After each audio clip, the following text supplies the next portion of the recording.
ഞാനൊരു തെറ്റ് ചെയ്തു, അത് ശരിയല്ല എന്ന് മനസ്സിന് തോന്നിക്കഴിഞ്ഞാൽ നമ്മുടെ മനസ്സ് നമുക്കൊരു സ്വൈരം തരൂല. മാത്രമല്ല, ഒരു സന്തോഷത്തെയും അനുഭവിക്കാൻ ആ മനസ്സ് നമ്മളെ അനുവദിക്കില്ല. എനിക്ക് തോന്നുന്നത് ചിലപ്പോൾ ഒരു തെറ്റൊക്കെ ചെയ്താൽ അതിൻ്റെ കുറ്റബോധം സഹിക്ക വയ്യാതെ ചിലപ്പോൾ ആളുകൾ ആത്മഹത്യ ചെയ്യും, സൂയിസൈഡ് ചെയ്യും. അത്രമാത്രം ഒരു തെറ്റ് മനുഷ്യൻ്റെ ജീവിതത്തെ അസ്വസ്ഥമാക്കുന്നതാണ്. ഇപ്പോൾ ഈ ഇരിക്കുന്ന നിങ്ങളൊന്നും ചിലപ്പോൾ വിവാഹം കഴിഞ്ഞ ആളുകളാവില്ല, വല്ല ജോലിയോ ടെൻഷനോ ബുദ്ധിമുട്ടോ ഒന്നുമുള്ള ആളുകളാവില്ല. പക്ഷെ നിങ്ങൾക്കൊക്കെ ടെൻഷൻ ഉണ്ടാവും. എന്തുകൊണ്ടാണെന്ന് വെച്ചാൽ, നിങ്ങൾ എന്തെങ്കിലും തെറ്റുകൾ ചെയ്തിട്ടുണ്ട് എന്ന് നിങ്ങളുടെ മനസ്സ് നിങ്ങളോട് പറയുന്നുണ്ടെങ്കിൽ നമുക്ക് എവിടെ ഇരുന്നാലും ഏത് സന്തോഷവേളകളിലും നമ്മുടെ മനസ്സ് നമ്മളെങ്ങനെ ചോദിച്ചുകൊണ്ടിരിക്കുക, എന്തിനാ ചെയ്തത്, നീ ആൾ ശരിയല്ലല്ലോ, അത് ഉമ്മ അറിഞ്ഞാൽ എന്താണ്, വാപ്പ അറിഞ്ഞാൽ എന്താണ്, മതപരമായി അത് പറ്റാത്തൊരു കാര്യമാണല്ലോ എന്നിങ്ങനെ നമുക്ക് തോന്നിക്കൊണ്ടിരിക്കും. ഇങ്ങനെ നമ്മൾ കുറ്റബോധം എന്ന് പറയാം. ആ കുറ്റബോധം ഭയങ്കര തീവ്രമാണ്. ഒരു പക്ഷേ അത് സഹിക്കാൻ കഴിയാതെ വരുമ്പോൾ നമുക്കതൊരു മാനസിക പ്രശ്നങ്ങളൊക്കെ ആയിട്ട് വരും. ചിലപ്പോൾ ലോകത്തിന് അങ്ങനെ ചെയ്ത ആളുകളുണ്ട്. ചില കൊലപാതകങ്ങൾ സംഭവിച്ച ആളുകൾ, ചില അബദ്ധങ്ങൾ ചെയ്ത ആളുകളൊക്കെ അവസാന കാലത്ത് അവർ സൂയിസൈഡ് ചെയ്തിട്ടുണ്ട്, ആ കുറ്റബോധം താങ്ങാഞ്ഞിട്ട്. ഈ കുറ്റബോധത്തെക്കുറിച്ച് ഖുർആൻ പറയുന്നുണ്ട്. ശരിക്കും നരകമുണ്ട് എന്ന് ഉറപ്പിച്ച് പറയാൻ പറ്റുന്ന ഒരു തെളിവാണ് ഈ കുറ്റബോധം. നമുക്ക് പേടിയില്ലെങ്കിൽ നമ്മുടെ മനസ്സിന് പേടിയുണ്ട്. നമ്മുടെ മനസ്സിനറിയാം എന്ത്, ഒരു നരകമുണ്ട്, അതിതീവ്രമായ ഒരു നരകമുണ്ട് എന്ന് മനസ്സിനറിയാം.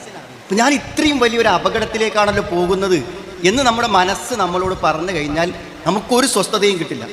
നമ്മൾ നല്ല സന്തോഷത്തിൽ ഇങ്ങനെ ഇരിക്കുന്ന സമയത്ത് നമ്മളൊരു മോശപ്പെട്ടൊരു നോട്ടം, ഒരു ആൺകുട്ടിയെ നമ്മൾ എന്ത് ചെയ്തു, ഒരു മോശമായൊരു നോട്ടം നോക്കി എന്ന് വിചാരിക്കും. അല്ലെങ്കിൽ ഒരു പെൺകുട്ടി ഒരു ആൺകുട്ടി നോക്കി, ആ നോട്ടം തെറ്റായൊരു നോട്ടം നോക്കി കഴിയുമ്പോഴേക്കും നമ്മുടെ മനസ്സിൻ്റെ സന്തോഷം അവിടെ കേടും, അണഞ്ഞു പോകും. അതുവരെ നമുക്കുണ്ടായിരുന്ന ഒരു മാനസിക സന്തോഷം ആ നിമിഷം നിന്നു പോകും. ഇപ്പോൾ നിങ്ങൾ ആലോചിച്ച് നോക്കും, നിങ്ങളിലൊക്കെ എന്നിലൊക്കെ നിങ്ങൾ സംഭവിക്കുന്ന ചില തെറ്റുകൾ നമ്മളെ എത്രമാത്രം നമ്മുടെ ജീവിതത്തിൻ്റെ ആസ്വാദനത്തെയും എൻജോയ്മെൻറ്റിനെയും ആ സന്തോഷങ്ങളെയൊക്കെ കെടുത്തിക്കളയുന്നുണ്ടെന്ന് ആലോചിച്ച് നോക്കുന്നത്. അപ്പോൾ ഒരു പക്ഷേ ഈ സമ്മേളനത്തിൽ നിങ്ങൾ പങ്കെടുത്ത് ഇവിടെ നിങ്ങളൊരു തീരുമാനിക്കണം, പരമാവധി തെറ്റുകളെ കുറക്കാൻ തീരുമാനിച്ചാൽ ഒരുപക്ഷെ ഇവിടേക്ക് വരുന്നതിനേക്കാളും ആഹ്ലാദകരമായിരിക്കും ഈ സമ്മേളനത്തിന് ശേഷമുള്ള നിങ്ങളുടെ ജീവിതം എന്നുള്ളതാണ്. പലപ്പോഴും ഞാൻ ചിന്തിക്കും, എല്ലാ തെറ്റുകളും, ചില തെറ്റുകൾ ചില നിമിഷങ്ങളൊക്കെ കണ്ട് അവസാനിക്കും, ചില തെറ്റുകൾ ജീവിതത്തിൽ തുടർന്നുകൊണ്ടേയിരിക്കും. ഉദാഹരണം പറയാം, നിങ്ങളൊക്കെ സ്കൂളിലും കോളേജിലും പഠിക്കുന്ന ആൾക്കാരായിരിക്കും. അപ്പോൾ ക്ലാസ്സിലുള്ള വല്ല ആൺകുട്ടികളെയും പരിചയപ്പെടുത്തി, ഫ്രണ്ട്ഷിപ്പിലൊക്കെ പരിചയപ്പെട്ട് അത് പിന്നെ ഒരു സൗഹാർദ്ദമായി വളർന്ന് അതൊരു അഫെയറായി, ഒരു ബെസ്റ്റിയായി, അല്ലെങ്കിൽ ഒരു ഫ്രണ്ടായി വളർന്നു വന്നാൽ പിന്നെ നമ്മൾ ഇവനെക്കുറിച്ച് ഇങ്ങനെ ആലോചിക്കും. അവന് മെസ്സേജ് അയക്കും, അവരോട് ചോദിക്കും, അവനെ കാണാൻ ആഗ്രഹിക്കും, അവരോട് സംസാരിക്കും. ഇതൊക്കെ തെറ്റാണല്ലോ. ഒരു അന്യപുരുഷനോട് ഒറ്റയ്ക്ക് ഇരിക്കാൻ പാടില്ല, ഒറ്റയ്ക്ക് സംസാരിക്കാൻ പാടില്ല, നമ്മൾ പേഴ്സണലായിട്ട് മെസ്സേജ് അയക്കാൻ പാടില്ല. ഇതൊക്കെ ചെയ്യുമ്പോൾ എന്താ, ഓരോ തെറ്റും ഓരോ കുറ്റബോധങ്ങൾ നമ്മുടെ മനസ്സിലുണ്ടാക്കും. അവസാനം മനസ്സ്, ഹൃദയം മുഴുവൻ എന്ത് ചെയ്യുന്ന നിങ്ങൾ കറുകറി തെറ്റുകളെല്ലാം കറുകറുത്ത പുള്ളികളായി മാറി ഹൃദയത്തിൻ്റെ എല്ലാ വെളിച്ചവും കെട്ട് എന്തോ ഒരു പേടി, എന്തോ ഒരു ആശങ്ക, എന്തോ ഒരു ബേജാറ്, നമുക്ക് തന്നെ മനസ്സിലാകാൻ പറ്റാത്ത എന്തോ ഒരു അസ്വസ്ഥത നമ്മുടെ ജീവിതത്തിൽ ഇങ്ങനെ വരും. നമുക്കൊന്നും സന്തോഷിക്കാൻ പറ്റില്ല, ഒന്നും അനുഭവിക്കാൻ പറ്റാത്തൊരവസ്ഥയിലേക്ക് വരും. അതൊന്ന്. രണ്ടാമത്തെ ഒരു പ്രശ്നം എന്താ വെച്ചാൽ, ഈ തെറ്റുകൾക്കുള്ള രണ്ടാമത്തെ ഏറ്റവും വലിയ അപകടം എന്ന് പറഞ്ഞാൽ, ഓരോ തെറ്റും നമ്മളെ വലിയ അപകടങ്ങളിലേക്ക് നയിക്കും. അതിൽ വീണിട്ടായിരിക്കും നമ്മൾ എന്ത് ചെയ്യുക, ഞാനൊരു അപകടത്തിൽ പെട്ടല്ലോ എന്ന് ആലോചിക്കാം. ഒരുപക്ഷെ നമുക്ക് ചിന്തിക്കാൻ പോലും പറ്റാത്ത അപകടങ്ങളിലേക്ക് എത്തും. കാരണം നോ എന്ന് എഴുതി വെച്ച, പ്രവേശനമില്ല എന്ന് എഴുതി വെച്ച ഒരു സ്ഥലത്തെ നമ്മൾ പ്രവേശിച്ചാൽ എന്താ സംഭവിക്കുക? പണ്ട് മലമ്പുഴയിൽ പോയ ഒരാളുണ്ട്, ഒരു ബാബു എന്ന് പറഞ്ഞ ആൾ മലമ്പുഴ പോയി. അപ്പോൾ അവിടെ ട്രെക്കിങ്ങിന് വേണ്ടി മല കയറുമ്പോൾ ആ സമയത്ത് കയറാൻ പാടില്ല, അങ്ങോട്ടേക്ക് പോകാൻ പാടില്ല. പക്ഷെ അയാളൊക്കെ എന്ത് ചെയ്ത് ഒഴിവാക്കിയിട്ട് അയാൾ കയറി കഴിഞ്ഞ് കുറേ ട്രെക്കിങ് മുകളിലെത്തി കഴിഞ്ഞപ്പോൾ അയാൾ എന്ത് വെച്ചാൽ അവിടുന്ന് വീണിട്ട് ഒരു പാറ ഇടുക്കിൽ 40 മണിക്കൂറാണ് അയാൾ നിൽക്കേണ്ടി വന്നത്. 40 മണിക്കൂർ വെള്ളവും ഭക്ഷണമൊന്നും ഇല്ലാതെ അയാൾ അതിൽ കുടുങ്ങി. പിന്നെ അവിടുന്ന് രക്ഷപ്പെടാൻ അയാൾ എന്ത് ചെയ്തു, പിന്നെ സൈന്യമൊക്കെ വന്ന് ലക്ഷക്കണക്കിന് രൂപ ചിലവാക്കിയിട്ടാണ് അയാൾ അതിന് കൊണ്ടുപോയത്. അള്ളാഹു നമ്മളോട് വിരോധിച്ച തെറ്റെന്ന് പറയാവുന്ന ഏത് കാര്യവും നമ്മുടെ ജീവിതത്തിൽ ഏറ്റവും വലിയ അപകടങ്ങളുണ്ടാകും. അതുകൊണ്ട് തെറ്റുകൾ സാരമില്ല എന്ന് വിചാരിച്ച് നമ്മൾ ചെയ്താൽ നമ്മൾ എത്തിപ്പെടുന്ന വളരെ വലിയ അപകടമായിരിക്കും. നിങ്ങളോട് എനിക്ക് പറയാനുള്ളത്, നിങ്ങളിൽ സംഭവിക്കാവുന്ന ഏറ്റവും വലിയ തെറ്റ്, നിങ്ങളുടെ ജീവിതത്തിൻ്റെ എല്ലാ സന്തോഷവും ജീവിതം തന്നെ നശിപ്പിച്ച് കളയുന്ന തെറ്റ്, നിങ്ങളുടെ കൂടെ പഠിക്കുന്ന, നിങ്ങളറിയുന്ന കുടുംബത്തിലോ ബന്ധത്തിലോ കോളേജിലോ സ്കൂളിലോ ഉള്ള ഒരു ആൺകുട്ടിയുമായി നിങ്ങൾ ഉണ്ടാക്കുന്ന ഫ്രണ്ട്ഷിപ്പാണ്. യാതൊരു സംശയം വേണ്ട, അങ്ങനത്തെ ആരെങ്കിലും എൻ്റെ ശബ്ദം കേൾക്കുന്നുണ്ടെങ്കിൽ എനിക്ക് ഉറപ്പിച്ച് പറയാൻ പറ്റും, നിങ്ങളുടെ ജീവിതത്തിൽ നിങ്ങൾ എത്തിപ്പെട്ടത് ഒരു തെറ്റിലൂടെ, ഒരു വലിയ ദുരന്തത്തിലാണ്. അതിൽ യാതൊരു സംശയമല്ല. കാരണം എന്താ പറയുക, ജീവിതത്തിലെ ഏറ്റവും വലിയ സന്തോഷം എന്ന് പറഞ്ഞാൽ അത് ഒരാണിന് പെണ്ണിനോടൊപ്പം ഒരു പെണ്ണിന് ആണിനോടൊപ്പവുമുള്ള ജീവിതമാണ്. അപ്പം നിങ്ങൾക്ക് തന്നെ അറിയാം, നിങ്ങൾക്കൊരു ഗേൾ ഫ്രണ്ട് ഉണ്ടെങ്കിൽ, ഒരു പെൺകുട്ടിയായിട്ടൊരു സുഹൃത്തുണ്ടെങ്കിൽ, ആ കുട്ടിയെ കാണുമ്പോഴും നിങ്ങളുടെ കാര്യങ്ങൾ ഷെയർ ചെയ്യുമ്പോഴും നിങ്ങളുടെ സന്തോഷങ്ങൾ പങ്കുവെക്കുമ്പോഴും നിങ്ങളുടെ വിഷമങ്ങൾ പറയുമ്പോഴൊക്കെ നിങ്ങൾക്ക് എന്തൊരു സന്തോഷവും എന്തൊരു സമാധാനം ഉണ്ടായിരിക്കും. എന്നാൽ അതൊരു ആണിനോടാവുമ്പോൾ, ഒരു ആണിനോട് പറയുമ്പോൾ അതിൽ കിട്ടുന്ന സമാധാനം വളരെ വലുതാണ്. ഒരാണിനും ഒരു പെണ്ണിനും, ആണും പെണ്ണും പരസ്പരം കാര്യങ്ങൾ പറയുമ്പോൾ കിട്ടുന്ന ആനന്ദം വളരെ വലുതാണ്. നമുക്കൊരു പ്രായപൂർത്തിയായി കഴിഞ്ഞ് ഒരാണിലേക്ക് ഒരു ആകർഷണീയത, പെണ്ണിലേക്ക് ഒരു താല്പര്യം തോന്നുന്ന സമയത്ത് അങ്ങനെയുള്ള ഒരു കൂട്ട് എന്ന് പറയുമ്പോൾ അത് ഭയങ്കര സന്തോഷം നൽകും. അതൊരു പക്ഷേ പ്രേമിക്കുന്ന ആളുകൾക്ക് പറഞ്ഞാൽ പെട്ടെന്ന് മനസ്സിലാവും, അല്ലാത്തവർക്ക് വിവാഹത്തിലൂടെ മനസ്സിലാക്കാൻ പോകുന്ന ഒരു യാഥാർത്ഥ്യം. അപ്പം നിങ്ങൾക്ക് ഇഷ്ടപ്പെട്ട, നിങ്ങളെ നന്നായി സംരക്ഷിക്കുന്ന, നിങ്ങൾക്കെല്ലാം പറയാൻ പറ്റുന്ന, നിങ്ങളെ അതിയായി സ്നേഹിക്കുന്ന ഒരു ഭർത്താവ്, അതാണ് മരണം വരെ നിങ്ങൾക്ക് ഈ ലോകത്ത് കിട്ടുന്ന ഏറ്റവും വലിയ അനുഗ്രഹം. അത് ജോലിയല്ല, നിങ്ങളുടെ ഡിഗ്രി അല്ല, നിങ്ങൾക്ക് ജീവിതത്തിൽ കിട്ടുന്ന ഏറ്റവും വലിയ അനുഗ്രഹം എന്ന് പറഞ്ഞാൽ നിങ്ങൾ ഇഷ്ടപ്പെടുന്ന ഒരാളെ നിങ്ങൾക്ക് കിട്ടുക എന്നുള്ളതാണ്. അതാണ് ഏറ്റവും വലിയ സന്തോഷം. ആ സെലക്ട് ചെയ്ത് നല്ലൊരാളെ കൂടെ ജീവിക്കാൻ പറ്റിയില്ലെങ്കിൽ ഒരു പക്ഷേ നമ്മുടെ ജീവിതം കൊണ്ട് തന്നെ നമുക്ക് അനുഭവിക്കാവുന്ന സന്തോഷങ്ങൾ പലതും നമുക്ക് നഷ്ടപ്പെട്ടു പോകും. ആർക്കാണത് കിട്ടാത്തത്? നിങ്ങൾ ആലോചിക്കേണ്ടത്, അങ്ങനത്തെ ഒരു പുരുഷനെ നമ്മൾ സെലക്ട് ചെയ്യണം, നമ്മൾ കണ്ടുപിടിക്കണം. ആ സെലക്ട് ചെയ്യുക എന്ന് പറഞ്ഞാൽ നമ്മൾ ഓരോരുത്തരും പ്രേമിച്ച് കണ്ടുപിടിക്കുക എന്നുള്ളതല്ല. ഒരു അറേഞ്ച്ഡ് മാരേജ് ഒരു സമയം വരുമ്പോൾ, പ്രത്യേകിച്ച് ഒരാണും നമ്മളെ മനസ്സിലില്ല, വരുന്ന ആളുകളിൽ കാണാൻ ഭംഗിയുള്ള, മതബോധമുള്ള, വിദ്യാഭ്യാസമുള്ള, ജോലിയുള്ള, എല്ലാ യോഗ്യതയുമുള്ള ഒരാളെ അന്വേഷിച്ച് കണ്ടുപിടിക്കുക എന്നുള്ളതാണ്.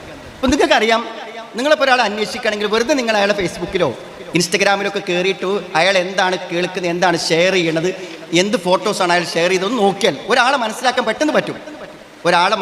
നമുക്ക് പെട്ടെന്ന് പറ്റും. നമ്മൾ ഒരാളെ എങ്ങനെയാണെന്ന് മനസ്സിലാക്കിയിട്ട് അയാളെ സെലക്ട് ചെയ്യുമ്പോൾ നമുക്ക് ആ ജീവിതം എന്ത് ചെയ്യും, നല്ല രൂപത്തിൽ മുന്നോട്ട് പോകാൻ നിങ്ങൾക്ക് അതിനുള്ള അവകാശമുണ്ട്. നിങ്ങൾക്ക് ഇഷ്ടപ്പെട്ട ഒരാളെ മാത്രമേ നിങ്ങൾ വിവാഹം കഴിക്കേണ്ടതുള്ളൂ. ഒരുപക്ഷെ നിങ്ങൾക്ക് ഇഷ്ടപ്പെടാത്ത ഒരാളെ നിർബന്ധിച്ച് നിങ്ങളെ കൊണ്ട് വിവാഹം കഴിപ്പിച്ചാൽ ആ വിവാഹം തന്നെ സാധുമാകുമോ, ആ വിവാഹം ശരിയാകുമോ എന്ന കാര്യത്തിൽ പണ്ഡിതന്മാർക്ക് അഭിപ്രായ ഭിന്നതയുണ്ട്. അതുകൊണ്ട് നമുക്കിഷ്ടപ്പെട്ട ഒരാളെ വിവാഹം കഴിക്കാൻ നമുക്ക് പറ്റും. പക്ഷേ ആ ഭാഗ്യമില്ലാത്തത് ആർക്കാണെന്നറിയോ? മുൻകൂട്ടി എവിടെന്നെങ്കിലുമൊക്കെ വായ നോക്കി നിൽക്കുന്ന, സ്കൂളിലോ കോളേജിലൊക്കെ ഗേറ്റിങ് പെൺകുട്ടികൾ അങ്ങനെ കാത്തു നിൽക്കുന്ന, അങ്ങനത്തെ ഏതെങ്കിലുമൊക്കെ പൂവാലന്മാരായ ആൾക്കാരെ കെണിയിൽ പെട്ടുപോകുന്ന ആളുകളാണ് ആ ഏറ്റവും വലിയ ഭാഗ്യമില്ലാത്ത ആളുകൾ. ഞാൻ പലപ്പോഴും ചിന്തിക്കുന്ന ഒരു സങ്കടം തോന്നുന്ന കാര്യം എന്താ വെച്ചാൽ, നമ്മളൊരാൾ പറ്റിക്കാൻ പാടില്ല. നമ്മൾ നല്ല ബുദ്ധിയുള്ള ആൾക്കാരല്ലേ, നമ്മളെ പറ്റിക്കാൻ പാടില്ല. ഞാൻ പറഞ്ഞത്, ഈ ആൺകുട്ടികൾ എപ്പോഴും ഒരു പെൺകുട്ടീനെ അവൻ ആവശ്യമാണ്, വർത്തമാനം പറയാനും കൊണ്ടുനടക്കാനും ഒക്കെ ഒരാളുമാണ്. പക്ഷെ അതിനു വേണ്ടി ഒരു പെൺകുട്ടിയെ അവൻ അന്വേഷിക്കുമ്പോൾ അത് നമ്മളാവാൻ പാടില്ല. നമ്മളെ ചൂഷണം ചെയ്യാം. യാതൊരു അധ്വാനം, യാതൊരു ചെലവില്ലാതെ ഒരു പെൺകുട്ടിനെ തൻ്റെ ആവശ്യങ്ങൾക്കൊക്കെ മിസ്യൂസ് ചെയ്യാം. അതിന് നിന്ന് കൊടുക്കുന്ന ഒരാളെക്കാളും നഷ്ടക്കാരാരാണ്? നിങ്ങൾക്ക് ആർക്കെങ്കിലും അഫെയർ ഇല്ലാത്ത ആൾക്കാരുണ്ടെങ്കിൽ, നിങ്ങളുടെ ക്യാമ്പസിലോ കോളേജിലോ എവിടെയെങ്കിലുമൊക്കെ ഒരു സ്ഥലത്ത് മാറി ഒരു ആൺകുട്ടിനെ കൂടെ ഒരു പെൺകുട്ടി നിൽക്കുന്നുണ്ടാൽ നമ്മളെന്താ ആലോചിക്കുന്നുണ്ടെങ്കിൽ, നമ്മളൊക്കെ ഇപ്പോൾ കോളേജിൽ പഠിപ്പിക്കുന്ന ആൾക്കാരാണ്. കോളേജിലൊക്കെ അങ്ങനെ കുട്ടികളെ കണ്ടാൽ അവളെ ഇവൻ എന്ത് ചെയ്തല്ലോ, പറ്റിച്ചല്ലോ എന്നാണ് നമ്മൾ വിചാരിക്കുക. ആ കെണിയിൽ പെട്ടുപോയില്ലേ, അവൻ്റെ എല്ലാ ആവശ്യങ്ങൾക്ക് നിന്ന് കൊടുക്കുന്ന ഒരു കെണിയിൽ അവൾ അകപ്പെട്ടു പോയി എന്നുള്ളതാണ്. ഒരു പക്ഷെ നല്ല സ്റ്റാൻഡേർഡായി നല്ല വിദ്യാഭ്യാസമുള്ള നമ്മൾ പെട്ടുപോകാൻ പറ്റാത്ത ഒരു കാര്യമാണ്. പല പല ബുദ്ധിമുട്ടുകളും ഉള്ളതാണ് അഫെയർ എന്ന് പറഞ്ഞാൽ. പല പല അപകടങ്ങൾ നമ്മുടെ ജീവിതത്തിൽ വരും. ഞാൻ പറയും, പലപ്പോഴും ഈ അഫെയറിൽ പെട്ടുപോകുന്ന പെൺകുട്ടികൾ അതിലൂടെയൊക്കെ വിവാഹത്തിലേക്ക് എത്തിക്കഴിഞ്ഞാൽ അവർ വല്ലാതെ ബുദ്ധിമുട്ടും. കാരണം നമുക്കൊരു വില ഉണ്ടാവില്ല, നമുക്കൊരു വാല്യൂ ഇല്ലാതെ ആവും. അതെന്താണെന്നറിയോ? കുറച്ച് മുന്നോട്ട് പോകുമ്പോൾ നമ്മളെ കല്യാണം കഴിച്ച് കൊണ്ടുപോയ വീട്ടുകാരെന്താ പറയാറ്? അവൻ്റെ വാപ്പിയമ്മയും പറയും, ഇവൻ്റെ കൂടെ വലിഞ്ഞു കയറി വന്നതല്ലേ. കാരണം അവർ സെലക്ട് ചെയ്തതല്ല, അവർ നമുക്കൊരു വിലയും കൽപ്പിക്കൂല. രണ്ടാമത്തെ ഒരു കാര്യം എന്താ വെച്ചാൽ, നമ്മുടെ വീട്ടുകാർ വേണ്ടാന്ന് പറഞ്ഞൊരു വിവാഹം നമ്മൾ നിർബന്ധം പിടിച്ച് നടത്തിയതാവുന്നതുകൊണ്ട് ഭർത്താവിൻ്റെ അടുക്കുന്നോ ഭർത്തൃ വീട്ടിൽ നിന്ന് എന്തെങ്കിലുമൊക്കെ ബുദ്ധിമുട്ടുണ്ടായിട്ട് നമ്മളത് വീട്ടിൽ വന്ന് പറയുകയാണെങ്കിൽ വീട്ടുകാർ പറയും, എന്താ പറയാ, നീ ഇറങ്ങിപ്പോയതല്ലേ, നീ അവൻ്റെ കൂടെ പോയതല്ലേ, നീ അനുഭവിച്ചോ. നമുക്ക് അവരോട് പറയാൻ പറ്റൂല. നമ്മൾ ഒറ്റപ്പെട്ടു പോവാണ്, ഏകാന്തമായി പോകും. കുറച്ച് മുന്നോട്ട് പോയി ഈ ആണുങ്ങളുടെ സ്വഭാവം എന്താ വെച്ചാൽ, ഓരും കുറച്ച് ബുദ്ധിമുട്ട് നമ്മൾ പറയുമ്പോൾ നിനക്ക് പറ്റുമെങ്കിൽ നീ പോയിക്കോ പറയും. വലിയ സ്നേഹവും പ്രേമൊക്കെ പറഞ്ഞ ആൾക്കാരാണ്, നിനക്ക് പറ്റില്ലെങ്കിൽ നീ പോയിക്കോ എന്ന് പറയും. അവസാനം തരുമോ, നമ്മൾ മാത്രം നമ്മുടെ ഉത്തരവാദിത്തത്തിലാകുന്ന ഒരു അവസ്ഥ ഉണ്ടാവും. ആൺകുട്ടികൾ പലപ്പോഴും കൈയൊഴിയും. പ്രേമൊക്കെ അതിൻ്റെ മൂർധന്യതയിലെത്തി വീട്ടിലൊക്കെ എത്തി പ്രശ്നമാവുകയാണെങ്കിൽ ആണുങ്ങൾ എന്താ പറയാ അറിയോ, അവൾക്കാണ് വാശി, അവൾ ഒഴിവാകുകയാണെങ്കിൽ ഞാൻ ഒഴിവാകാം. ഒരു പക്ഷേ നിങ്ങൾ ചിലപ്പോൾ കിടന്നു അവൻ ഒഴിവാകുകയാണെങ്കിൽ അതിനകത്തെന്താ എല്ലാ ഉത്തരവാദിത്വവും എല്ലാ കുറ്റവും നമ്മുടെ മേർക്കിട്ടുകൊണ്ട് ബാക്കിയുള്ളവർ മാറും. അതുകൊണ്ട് ജീവിതത്തിൽ വലിയ പ്രതിസന്ധിയാണ് അഫയറുകളും പ്രേമങ്ങളും നമുക്കുണ്ടാകണം. അപ്പം എന്നോട് സാധാരണ ചോദിക്കേണ്ടത് ഒരു സ്നേഹമല്ലേ, ഒരു ഇഷ്ടമല്ലേ, അതിൽ വേറെ എന്താ ഉള്ളതെന്ന് ചോദിക്കും. ഇത് ഇഷ്ടമാണോ സഹോദരിമാരെ? ഒരു പെണ്ണിനെ കിട്ടാനുള്ള ഇഷ്ടം എന്നതിൽ കവിഞ്ഞ് വേറെന്ത് ഇഷ്ടമാണ്? അല്ലെങ്കിൽ ഞങ്ങളുടെ അടുത്ത് ഏലംകുളം എന്ന് പറഞ്ഞ സ്ഥലത്തെന്ന് ചോദിച്ചാൽ ഒരു പെൺകുട്ടി അവളുടെ പ്രേമത്തെ എന്ത് ചെയ്തു, നിരസിച്ചു. അവനെ വേണ്ടാന്ന് പറഞ്ഞു. അവനൊരു അസമയത്ത് വീട്ടിൽ വന്ന് ഫസ്റ്റ് ഫ്ലോറിൽ കയറി അവളെ എന്ത് ചെയ്തു, കത്തി കൊണ്ട് കുത്തി കൊലപ്പെടുത്തി. ഇപ്പം എങ്ങനെ പ്രേമിക്കുന്ന ഒരു പെണ്ണിനെ കൊണ്ട് കുത്തി കൊലപ്പെടുത്താൻ പറ്റുക? നമ്മളീ പറയുന്ന സ്നേഹമാണെങ്കിൽ എങ്ങനെ പറ്റുക? ലോകത്ത് മറ്റാരെ കത്തി കൊണ്ട് കുത്തി കൊലപ്പെടുത്തിയാലും അവളെ കൊല്ലാൻ പാടുള്ളൂ. ഇന്നിപ്പോൾ എന്നോട് പറഞ്ഞൊരു പെൺകുട്ടി, ഞാൻ ഒരു ക്ലാസ് കഴിഞ്ഞ് വരികയാണ് വിഷയം. അപ്പോൾ ഒരു പെൺകുട്ടിയോട് വന്നിട്ട് പറഞ്ഞു, എൻ്റെ കുടുംബത്തിലൊരു പെൺകുട്ടി അവൾക്ക് ഇങ്ങനെ അഫയർ ഉണ്ടായിരുന്ന അവൾ ഒഴിവാക്കിയപ്പോൾ എന്ന് വെച്ചാൽ അവൻ്റെ ഭീഷണി, അവന് പഴയ ഫോട്ടോസ് എന്നോസ് ഉണ്ട്, ഞാൻ അങ്ങനെയാക്കും ഇങ്ങനെയാക്കും, നിന്നെ ഞാൻ ജീവിക്കാൻ അനുവദിക്കൂല, നിന്റെ വിവാഹം നടക്കുകയാണെങ്കിൽ ആ വിവാഹ പന്തലിൽ വന്ന് ഞാൻ കച്ചറ ഉണ്ടാക്കും. ഇതൊക്കെ ആരാ പറയണത്? ഇതാരാ പറയണത്? അവൾ ഏറ്റവും സ്നേഹിച്ചു എന്ന് വിചാരിക്കുന്ന ആളല്ലേ? ഇപ്പം എന്താ ഈ സ്നേഹം എന്താണ്? നിങ്ങൾ ഇന്ന് അഫയർ ഉള്ള ഒരാൾ ഇന്നൊരു മെസ്സേജ് അയക്കാണ്, ഞാൻ ഇങ്ങനെ വിസ്ഡം ഗേൾസിൻ്റെ സമ്മേളനത്തിൽ പങ്കെടുത്തു, ഇത് തെറ്റായ കാര്യമാണ്, ഞാൻ ഈ തെറ്റിനില്ല എന്നൊരു മെസ്സേജ് അയച്ച് അവനെ ബ്ലോക്ക് ചെയ്താൽ പിന്നെ അവൻ എന്താ നിങ്ങളെ വിളിച്ച് ഭീഷണിപ്പെടുത്താണ്? നല്ലോണം ആലോചിച്ചോ. ഞാനും നീയുന്ന ഫോട്ടോസ് ഉണ്ട്, അത് ഞാൻ സോഷ്യൽ മീഡിയയിൽ ഷെയർ ചെയ്യും, ഞാൻ നട്ടപ്പായരക്ക് വന്ന് ഞാൻ കശാപ്പ് ചെയ്യും, ഞാൻ എന്ത് ചെയ്യും, എൻ്റെ കൂട്ടുകാരെ കൂട്ടിയിട്ട് ഞാൻ എന്നെ ആക്രമിക്കും, നീ സ്കൂളിൽ പോകുമ്പോൾ ഞാൻ എന്ത് ചെയ്യും, എന്നെ ഉപദ്രവിക്കും, ഞാൻ നിന്റെ മാനം കെടുത്തും, നിന്റെ ഫോട്ടോ മോർഫ് ചെയ്ത് ഞാൻ തെറ്റായി പ്രചരിപ്പിക്കും. ഇതൊക്കെ സ്നേഹമുള്ളവർ ചെയ്യും. അവിടെ സ്നേഹം എന്ന് പറയുന്നത് സെക്സ് മാത്രമാണ്, ഒരു പെണ്ണ് എന്നുള്ള നിലക്കുള്ള ഇഷ്ടം മാത്രം. അത് കിട്ടൂലെങ്കിൽ പിന്നെ ലോകത്തെ ഏറ്റവും വലിയ ശത്രു അവനാണ്. ഇത് നമ്മുടെ വാപ്പിയമ്മയെ സ്നേഹിക്കുന്ന പോലെ, സുഹൃത്തുക്കളെ സ്നേഹിക്കുന്ന പോലെ, ജ്യേഷ്ഠാനുജന്മാർ സ്നേഹിക്കുന്ന സ്നേഹമല്ല. ആ സ്നേഹം നമ്മളൊരു പെണ്ണെന്ന നിലക്ക് മാത്രമുള്ള സ്നേഹമാണ്. അതെപ്പോൾ നിരസിക്കപ്പെടുന്നുവോ ലോകത്ത് നിങ്ങളായിരിക്കും അവരുടെ ഏറ്റവും വലിയ ശത്രു. അപകടമാണ് സഹോദരിമാർ. മെസ്സേജ് അയക്കാനൊന്നും പ്രശ്നമല്ല, പക്ഷെ അതിന് മുന്നോട്ട് പോയാൽ കിട്ടുന്ന ജീവിതം അപകടമാണ്.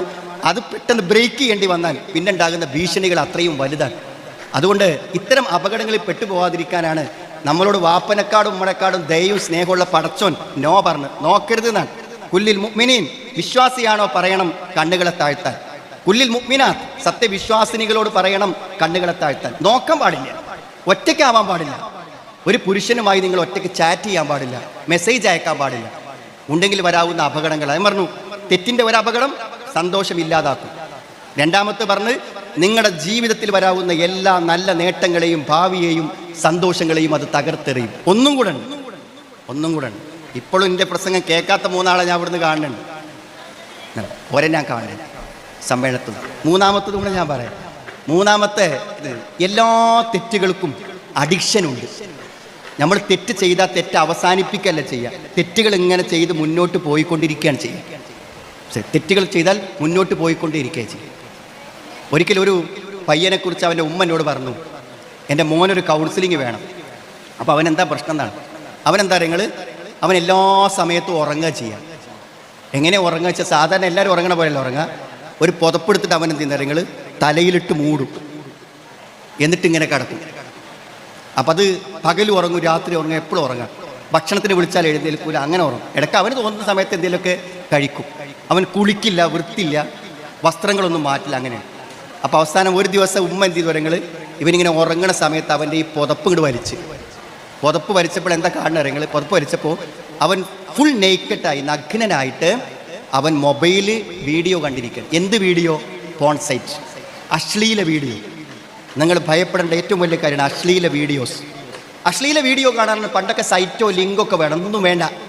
നിങ്ങൾ മൊബൈൽ ഇങ്ങനെ നോക്കിക്കൊണ്ടിരിക്കുന്ന സമയത്ത് എന്തെങ്കിലും യൂട്യൂബിലൊരു ചെറിയൊരു സംഗതി നിങ്ങൾ കണ്ടു, അത് ഇങ്ങനത്തെ ഒരു കാര്യമാണെങ്കിൽ നിങ്ങൾ അല്പസമയം അത് കാണാൻ കുറച്ച് സമയം നിങ്ങൾ താല്പര്യം കാണിച്ചാൽ നിങ്ങൾ അതിൽ ഇൻട്രസ്റ്റഡ് ആണ് എന്നാണ്. പിന്നെ അൽഗോരിതം നിങ്ങളെ സെലക്ട് ചെയ്യും. എന്ത്? നിങ്ങൾ ഇത് കാണാൻ താല്പര്യക്കാരാണ്. പിന്നെ നിങ്ങൾ മൊബൈൽ തുറന്നാൽ നിങ്ങൾ ആ കണ്ട അശ്ലീലങ്ങളുടെ പരമ്പരകൾ നിങ്ങൾക്ക് അവർ തന്നുകൊണ്ടിരിക്കും.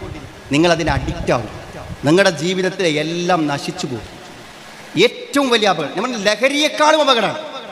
ലഹരി ഉപയോഗിച്ചാൽ പിന്നെ അത് അവസാനിപ്പിക്കാൻ പറ്റാതെ പറയും. ലഹരിനേക്കാളും അപകടമാണ് ഇത്തരം അശ്ലീലങ്ങൾ, ലൈംഗിക വൈകൃതങ്ങൾ. പണ്ടൊക്കെ ആൺകുട്ടികളെ കണ്ടിരുന്നുള്ളൂ, ഇപ്പോൾ വ്യാപകമായി പെൺകുട്ടികളും ഉപയോഗിക്കുന്നുള്ള വസ്തുത. ഞാൻ പറയാം, നമുക്ക് രഹസ്യമായി എന്തും ചെയ്യാൻ സ്വാതന്ത്ര്യമുണ്ട്. പക്ഷേ നാം ചെയ്യുന്നതിൻ്റെ ഫലങ്ങളെ നാം അനുഭവിക്കേണ്ടി വരും. കാരണം സെക്സ് എന്നത് അള്ളാഹു നമുക്ക് അനുവദിച്ച, വിവാഹത്തിലൂടെ അനുവദിച്ച ഒരാസ്വാദനമാണ്. അതെല്ലാ മനുഷ്യനും ആവശ്യമാണ്. പക്ഷേ അത് അവിഹിതമായി ചെയ്യുന്ന ആളുകൾക്ക് വിഹിതമായത്, തെറ്റായ വഴിക്ക് തേടുന്ന ആളുകൾക്ക് ശരിയായത് ലഭിക്കാതെ പോകും. ലൈംഗിക വൈകൃതങ്ങൾ വരും. നമ്മളതിന് അഡിക്റ്റ് ആകും, രോഗികളായി മാറും. ഏറ്റവും വലിയ മാരകമായ തെറ്റാണ്. അള്ളാഹു നിസ്കാരത്തിൽ ഭക്തി വേണം, സക്കാത്ത് കൊടുക്കണം, ഉത്തരവാദിത്തങ്ങൾ നിർവഹിക്കണം എന്നൊക്കെ പറഞ്ഞ കൂട്ടത്തിൽ ഒരു വിരോധിച്ച ഒരു കാര്യം എന്താ അറിയോ? വല്ലദീനഹും ലിഫുറൂജിഹിം ഹാഫിളൂന, മുഖ്യസ്ഥാനങ്ങളെ സൂക്ഷിക്കാം. എല്ലാ വിശ്വാസികളോടും പൊതുവായി പറഞ്ഞ കാര്യമാണ് നിസ്കരിക്കണം, സക്കാത്ത് കൊടുക്കണം, അതേമാതിരി അനാവശ്യങ്ങളിൽ നിന്ന് വിട്ടു നിൽക്കണം എന്നൊക്കെ പറഞ്ഞ കൂട്ടത്തിൽ പ്രത്യേകം എടുത്തു പറഞ്ഞതാണ് സ്വന്തം ഭാര്യ ഭർത്താക്കന്മാരിൽ നിന്നല്ലാതെ ഒരു നിലക്കുമുള്ള സെക്സ്, ലൈംഗികമായൊരു നോട്ടത്തിൻ്റെ സുഖം പോലും അനുഭവിക്കരുതേ എന്നാണ് ഖുർആൻ്റെ നിർദ്ദേശം. അപ്പോൾ അത് നമ്മൾ എന്ത് ചെയ്യണം? മനസ്സിലാക്കണം. 3 കാര്യം ഞാൻ പറഞ്ഞു. നിങ്ങളെല്ലാവരും സമ്മേളനത്തിന് വന്നോലൊക്കെ ഓർമ്മിച്ച് വെക്കണം. ഏതൊരു തെറ്റും, നിസ്സാരമായൊരു തെറ്റ് പോലും നമ്മുടെ ജീവിതത്തിൻ്റെ സന്തോഷം ഇല്ലാതാക്കും, മനസ്സിൻ്റെ വെളിച്ചം കെടുത്തും. നിങ്ങൾ നോ എന്ന് പറഞ്ഞ ബോർഡുകളെ മറികടന്ന് പോയാൽ തീർച്ചയായും അത് വലിയൊരു അപകടത്തിലാണെന്ന കാര്യത്തിൽ സംശയമില്ല. നിങ്ങളുടെ ജീവിതത്തിലെ നല്ല സൗഭാഗ്യങ്ങളും സന്തോഷങ്ങളും നിങ്ങൾക്കില്ലാതായി പോകും. 3ാമത് ഞാൻ പറഞ്ഞു, ഏതൊരു തെറ്റും ഇന്ന് ഒരു പ്രാവശ്യമാണെങ്കിൽ നാളെ അത് 2 പ്രാവശ്യമാകും. ഇന്ന് 1 മണിക്കൂറാണെങ്കിൽ നാളെ അത് 2 മണിക്കൂറാകും. ജീവിതം മുഴുവനും ആ തെറ്റിനു വേണ്ടിയാണ് ജീവിക്കുക. ഒരു മദ്യപാനി ജീവിക്കുന്നത് മദ്യത്തിന് വേണ്ടിയാണ്. ഒരു പോൺ അഡിക്റ്റായ ആൾ ജീവിക്കുന്നത് ആ പോൺ അഡിക്ഷന് വേണ്ടിയാണ്. അതിൻ്റെ അപ്പുറം അവന് ജീവിതത്തിൽ ലക്ഷ്യങ്ങളില്ല, അവന് വേറെ തൊഴിലില്ല. അവൻ്റെ ജീവിതം അതിൽ കേന്ദ്രീകരിക്കപ്പെടും. ഇത്തരം അപകടങ്ങളിൽ നിന്നും നിങ്ങളെ രക്ഷിക്കാൻ വേണ്ടിയാണ് വിസ്ഡം ഇസ്ലാമിക് ഓർഗനൈസേഷൻ്റെ ഗേൾസ് ഈ പ്രായക്കാരായ നിങ്ങളെ ഒരു സമ്മേളനമായി വിളിച്ചത്. അവരാഘോഷിക്കാനല്ല, സോഷ്യൽ മീഡിയയിൽ നമ്മുടെ ശക്തി കാണിക്കാനല്ല, നിങ്ങളുടെ ഓരോരുത്തരുടെയും ഹൃദയങ്ങളിൽ മാറ്റങ്ങൾ ഉണ്ടാക്കാനാണ് എന്ന് ആലോചിക്കണം. അതുകൊണ്ട് നിങ്ങളിവിടെ നിന്ന് ഇറങ്ങുമ്പോൾ തെറ്റിലേക്ക് ഞാനില്ല എന്ന് തീരുമാനിക്കാം. അതൊരു ശപഥമാണ്, ഒരു പ്രഖ്യാപനമാണ്. എങ്കിൽ മനസ്സിൻ്റെ വെളിച്ചം, സന്തോഷവും നിലനിൽക്കും, അപകടങ്ങളിൽ നമ്മൾ രക്ഷപ്പെടും. നമ്മൾ ഉദ്ദേശിക്കുന്ന പഠനത്തിലേക്കും ജീവിതത്തിലേക്കും ആരാധനകളിലേക്കും നന്മകളിലേക്കും നമ്മുടെ മനസ്സിനെ തിരിച്ചു കൊണ്ടുപോകാൻ നമുക്ക് പറ്റും. അല്ലെങ്കിൽ നമ്മുടെ നിയന്ത്രണങ്ങൾ നമ്മളിന്ന് കൈവിട്ടു പോകും, വലിയ നഷ്ടങ്ങളിലേക്ക് നമ്മളെ എത്തിച്ചേരും. അതുകൊണ്ട് വിശുദ്ധമായൊരു ജീവൻ നയിക്കുവാനും നമ്മുടെ മാതാപിതാക്കളുടെ ആശങ്കകൾ അകറ്റുവാനും നിങ്ങളെക്കുറിച്ച് എന്താണോ നിങ്ങളുടെ മാതാപിതാക്കൾക്കുള്ള ബേജാറ്, അതിൽ നിന്ന് അവരെ മോചിപ്പിക്കാനും നല്ലൊരു മുസ്ലിമായി ഇസ്ലാമിക നിയമങ്ങൾക്ക് കീഴ്പ്പെട്ട് ജീവിക്കുവാനുമുള്ള നല്ലൊരു തീരുമാനം നിങ്ങൾക്ക് എടുക്കാൻ പറ്റിയാൽ ഈ സമ്മേളനം നിങ്ങളുടെ ജീവിതത്തിൻ്റെ ഒരു വഴിത്തിരിവായിരിക്കും. അങ്ങനെയുള്ള ഒരു മനം മാറ്റത്തിന് നിങ്ങളുടെ ഈ ഒരു ഒത്തുചേരൽ കാരണമാകട്ടെ എന്ന് മാത്രം ആഗ്രഹിച്ചുകൊണ്ടും പ്രാർത്ഥിച്ചുകൊണ്ടും ഞാൻ എൻ്റെ വാക്കുകളെ ചുരുക്കുന്നു.